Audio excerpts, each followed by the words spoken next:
then to Musagala, national record of 3:30 in Monaco last year, and then Josh Kerr, Olympic bronze medal, 6th in Doha 3 years ago, 3rd in the national championships. The Brits have pulled a really good trio.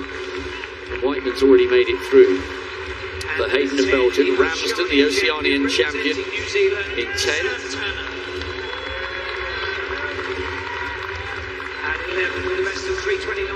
Tanner, now Abel Kipsang, world indoor bronze. He's in really good form this year.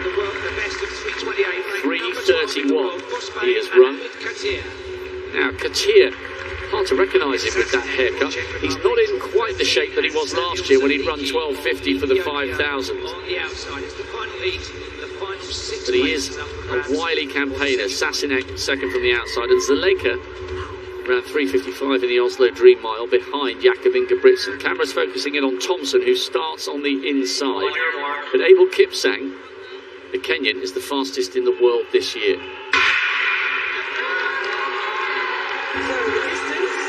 Now just having a little look here. Now the non-automatic times are around about, they need a 3:36.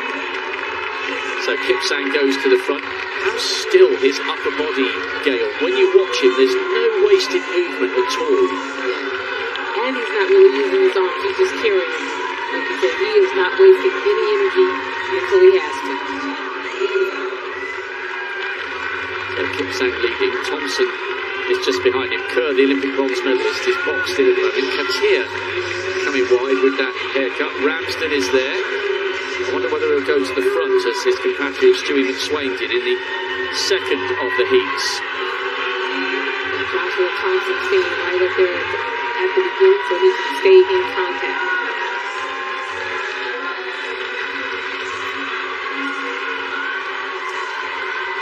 Great graphic there, because so often these men and women run so fast, but because they're all doing it, it can look like they're jogging. But if the average Joe and Josephine were to run alongside, they'd be flat out sprinting to stay with them for 100 metres. That's how quick they are.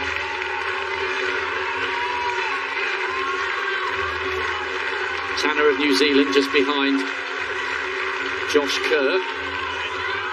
Kipsang's doing the sensible thing here. He's just staying out of trouble as Zaleka now goes to the front. So Kipsang will need to keep his wits about him.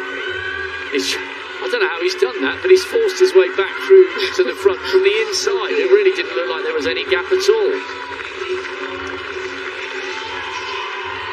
Well, they need to be careful here, Gail. They're so close together. This is when the falls can occur, and in the 1500 you've got so little time to recover. Right, they're really bunched.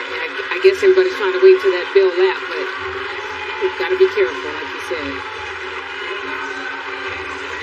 So Kipsang, fastest man in the world this year. Kerr, the Olympic bronze medalist, now does block out the Kenyan, who will need to just readjust a touch. Matty Ramsden getting himself in a good position.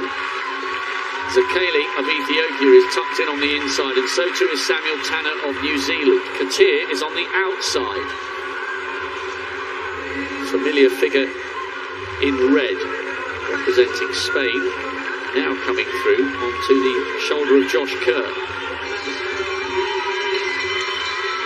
The burn-up begins to unfold in this, the third heat of the men's 1500 metres. Only the first 6, remember, guaranteed to be coming back for the semi-finals. Josh Kerr leading, Kipsang in second, and Katir in third. Tanner's trying to find a way through on the inside. Ramsden, the other of the Oceanian representatives, is on the outside. Everybody just keeping an eye on the main protagonists. This is very sensible running from Josh Kerr. He's not keeping his eye on anyone because he's got clear track around him.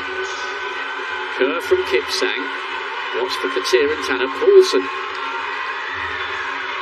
trying to make sure he stays in contention. There's going to be a couple of athletes coming wide here and getting themselves in that shake-up.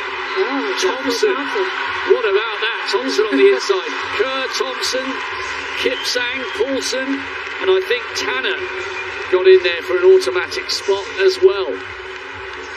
Kerr's like, I had this in control.